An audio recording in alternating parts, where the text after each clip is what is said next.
The portfolio case slips from my fingers, hitting the hardwood with a thud that echoes through Rebecca's kitchen. Time freezes as my brother-in-law Daniel's eyes dart to mine, widening with unmistakable guilt. We need to start making plans to get her out now that the business deal is coming through, Rebecca had just said, her voice carrying clearly from around the corner. 5 months. That's how long I've lived under their roof, paying rent that's barely below market value in this overpriced Denver suburb. Today should have marked my unofficial anniversary in their home instead. It marks the moment I discover the truth. Allison. Allison. Rebecca spins around, her hand flying to her throat. I didn't hear you come in. I should say something, but the betrayal lodges in my throat like a stone. My entire body feels hollow, as if someone has scooped out everything inside me and left only a thin shell standing in their pristine kitchen with its gleaming marble countertops and carefully arranged fruit bowl. The arrangement was never about helping family. It was a financial stopgap they're eager to end. You're home early, Daniel says, taking a small step backward, physically removing himself from whatever confrontation might follow. I remember that dinner back in March, the one where they'd presented this living arrangement as family helping family. Rebecca had reached across the table to squeeze my hand, saying, "What kind of sister would I be if I didn't help you get back on your feet after grad school?" What kind indeed. I'd been so grateful. Not just for the room, but for what I thought was genuine support. I'd paid my substantial rent on time every month. I'd cooked dinner 3 nights a week.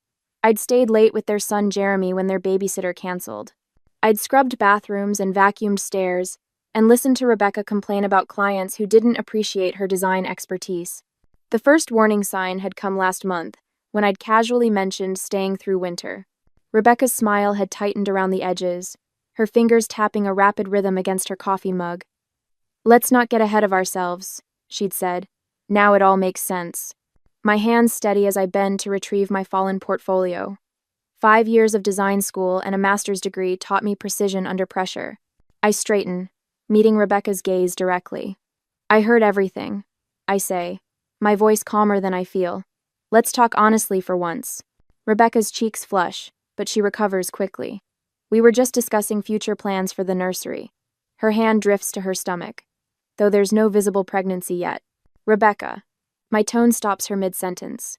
"I heard you. The business deal came through, so now you don't need my rent money anymore."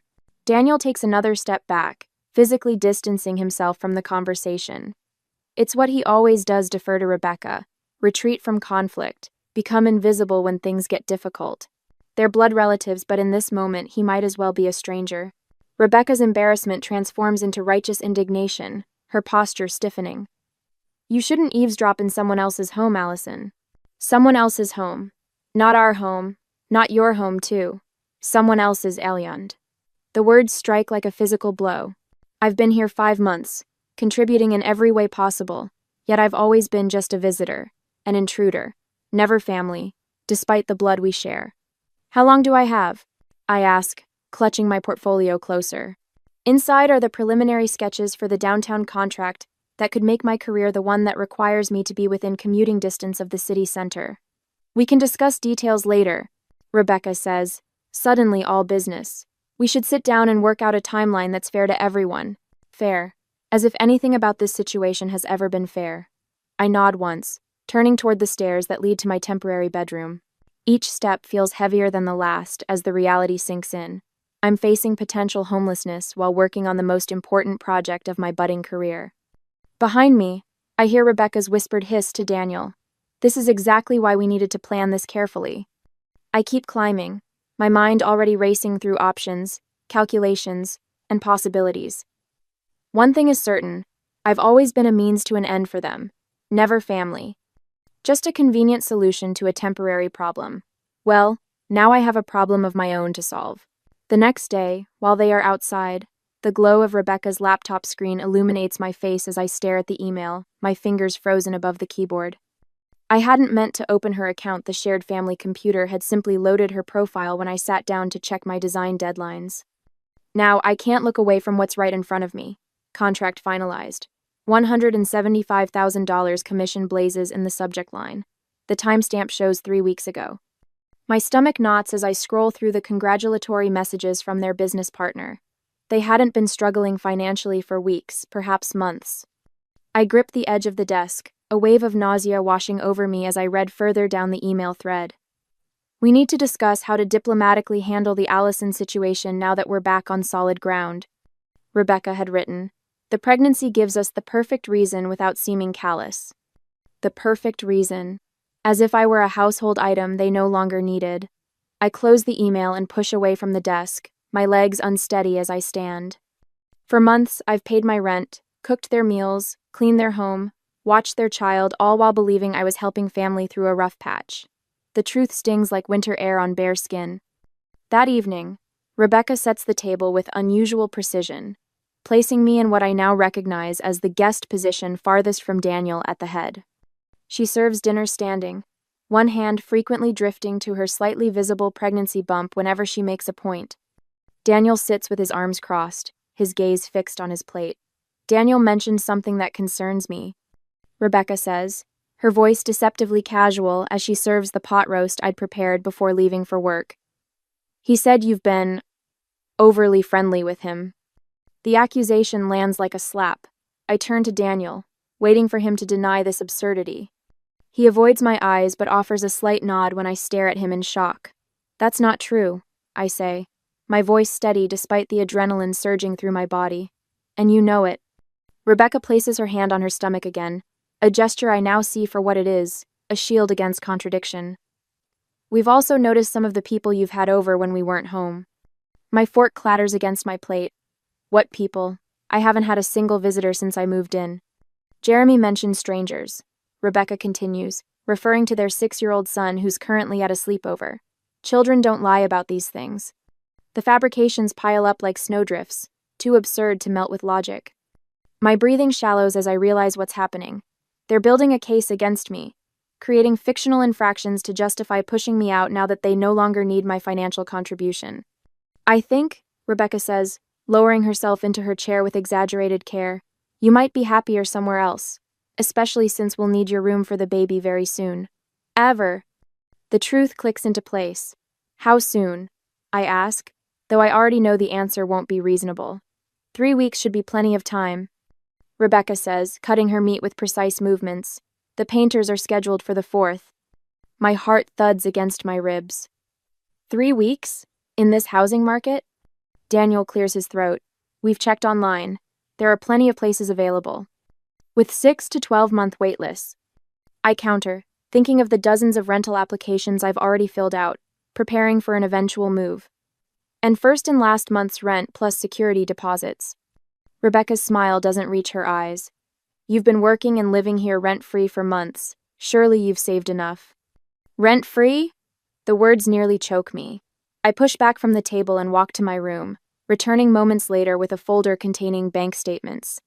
I place them in front of Rebecca, pointing to the highlighted monthly transfers. I've paid rent every month on time at the rate you set. Rebecca barely glances at the evidence.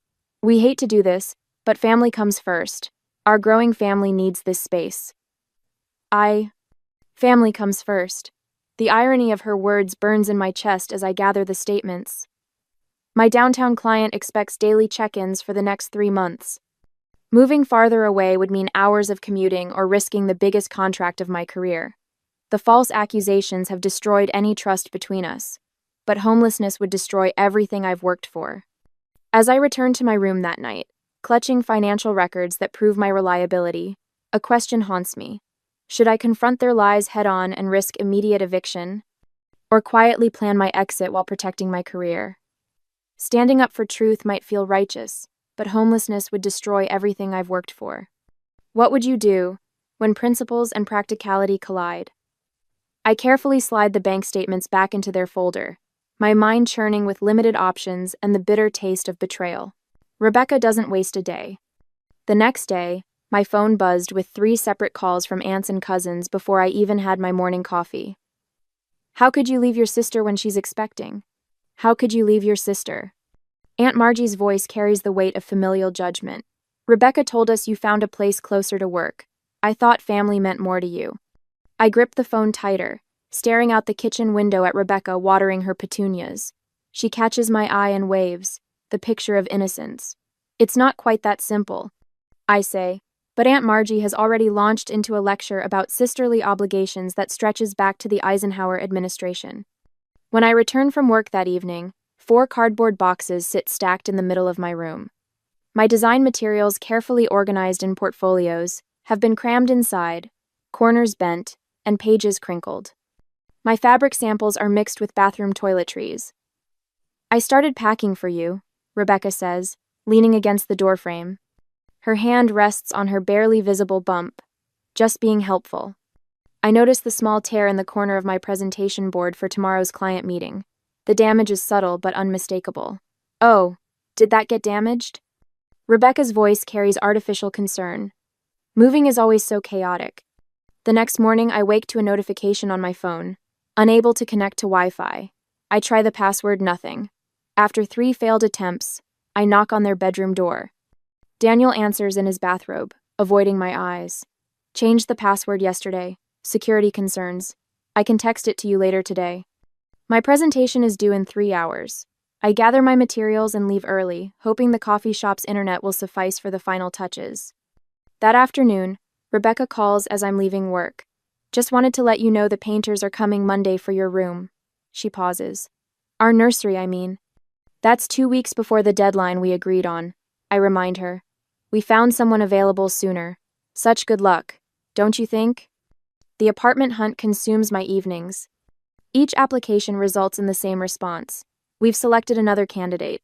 The 4th rejection comes with candid feedback over 80 applicants for a 1-bedroom apartment within my price range. My friend Cynthia's couch serves as temporary refuge until her boyfriend moves in unexpectedly. "Just for the weekend," she promises, but her eyes tell a different story. That night, I park behind the design studio, reclining my seat as far as it will go. Sleep comes in restless patches between street noises, and the discomfort of the gear shift pressing against my leg. The temperature drops to the low 40s, and my thin jacket provides little warmth. By morning, my fingers are too stiff to hold a pencil properly. My client notices the shadows under my eyes. "Are you sure you can meet our deadline, Allison?" The presentation seems unfinished. "Absolutely," I lie, though my design mock-ups lack the precision they normally contain. The following nights alternate between budget motels and my car. Each morning, I return to Rebecca and Daniel's house to shower and change, timing my arrival for when they've left for work. The simple act of using the bathroom in what was once my home now requires military-level planning.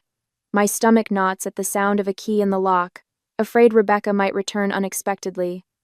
I've started eating meals in my car, avoiding the kitchen altogether.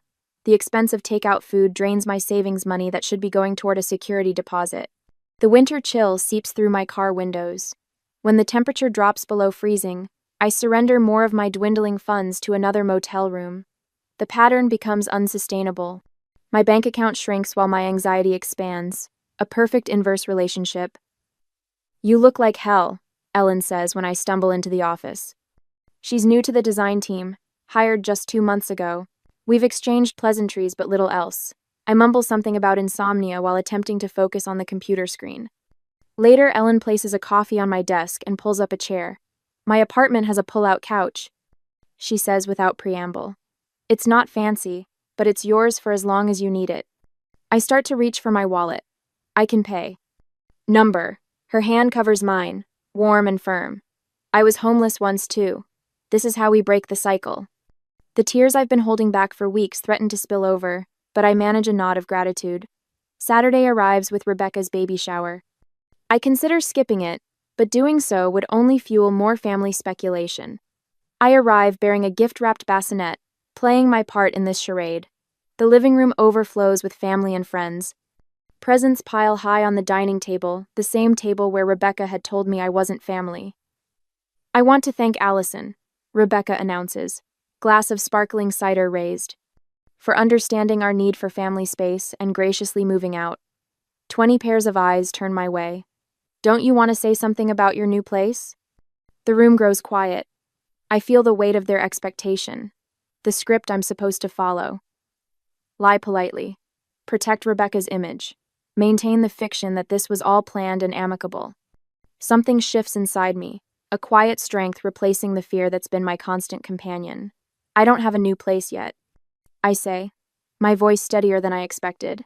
The housing market is difficult, as you well know. The silence that follows carries a physical weight. My aunt's wineglass halts midway to her lips. My mother's smile freezes. Rebecca's face flushes crimson. In that moment of uncomfortable truth, I realize I don't need to protect Rebecca's image at the cost of my own truth. The revelation doesn't solve my housing crisis, but it loosens something tight around my chest, the first full breath I've taken in weeks. 3 days later, Ellen introduces me to her landlord, an elderly woman who owns several small properties on the edge of Denver. It's basically a shoebox, Ellen warns as we drive to see the studio apartment. But it's clean and the rent is reasonable. Along the way, Ellen shares her own story, how her brother stole her inheritance after their parents died, leaving her homeless during her final year of college. Blood doesn't guarantee loyalty, she says, making a sharp turn. Sometimes family is just who shows up when everyone else walks away. A week later, after careful consideration, the studio apartment is indeed tiny, barely room for a bed and small table. But the windows face east, perfect morning light for drawing. The landlord, impressed by Ellen's recommendation, waives the security deposit. You can move in tomorrow, she says, handing me the keys. First month's rent due next week.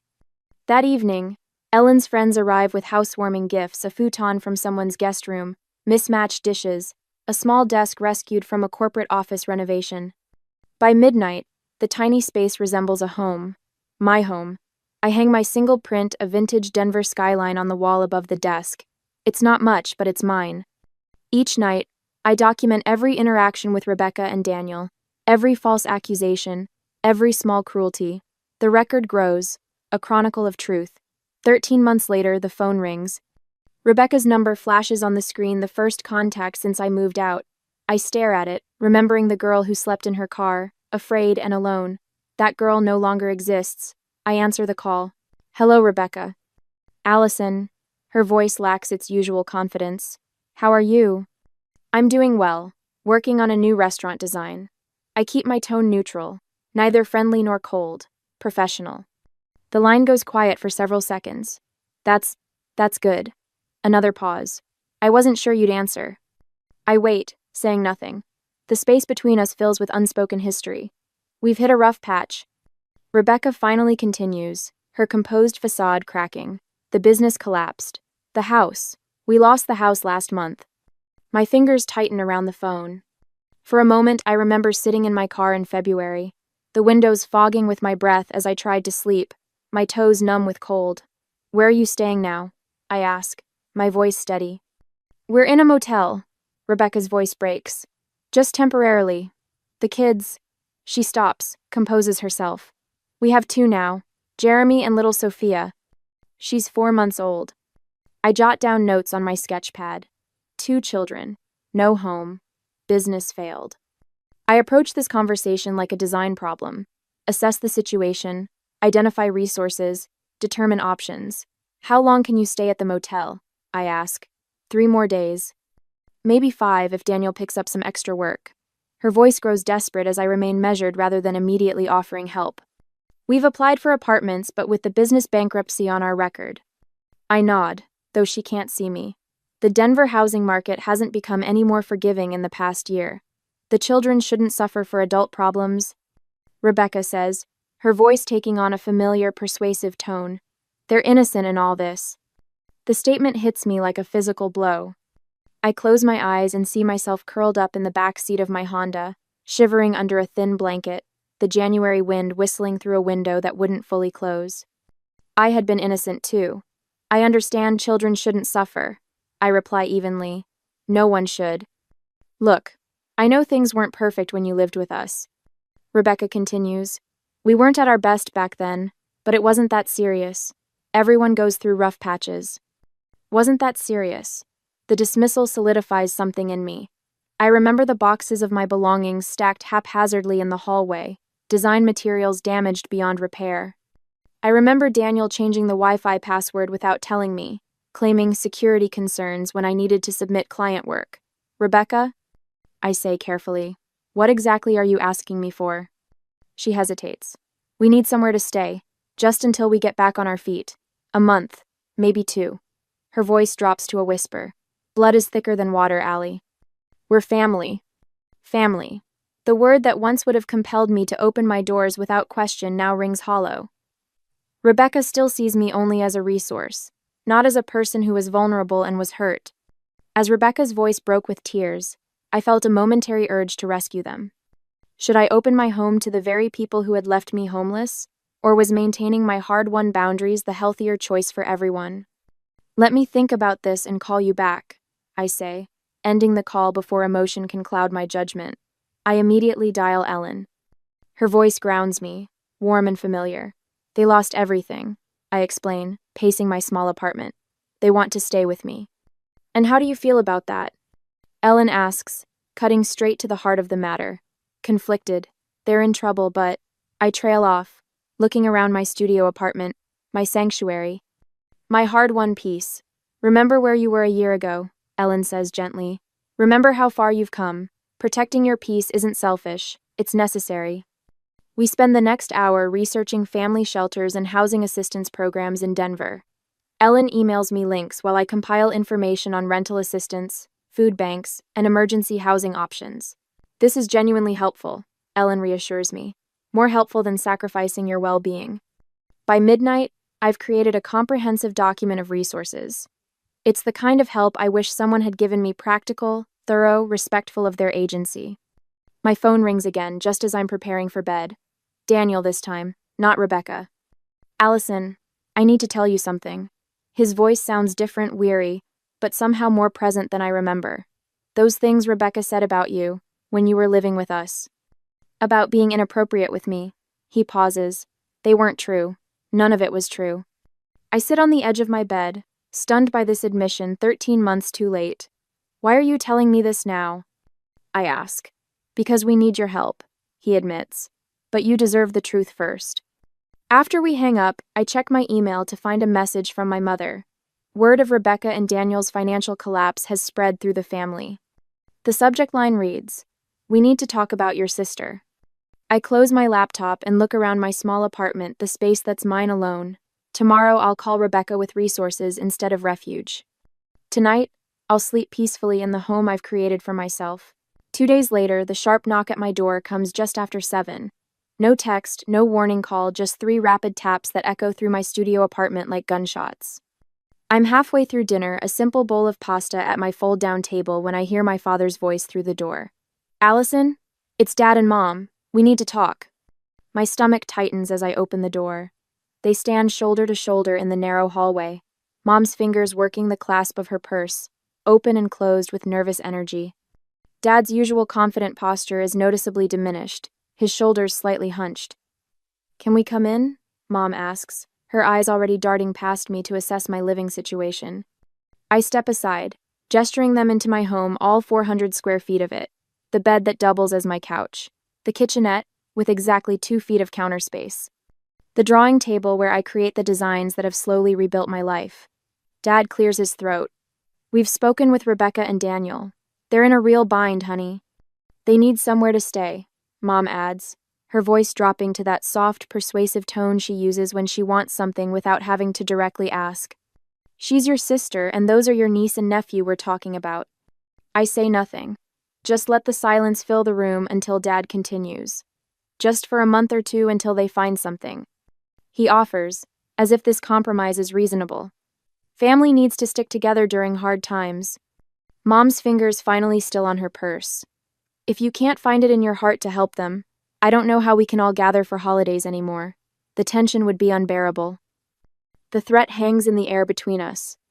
I take a deep breath and walk to my desk, retrieving a folder I'd hoped I wouldn't need to share. Please, sit down, I say, gesturing to my bed and the single chair by my desk. I remain standing. I hand them each a stapled packet. This is a comprehensive list of housing assistance programs in Denver. Section 8, Vouchers, Family Shelters with Private Rooms. Rental Assistance Foundations, Churches that help with security deposits. I point to the highlighted sections. I've marked the ones that specialize in families with young children. My mother stares at the papers as if they're written in a foreign language. But you have space here. I don't, actually, I interrupt quietly. This apartment is barely big enough for me, but that's not really the point. is it? I sit on the edge of my desk, looking at the people who raised me. When Rebecca and Daniel pushed me out of their home, I spent nights sleeping in my car. In February, the temperature dropped to 19 degrees.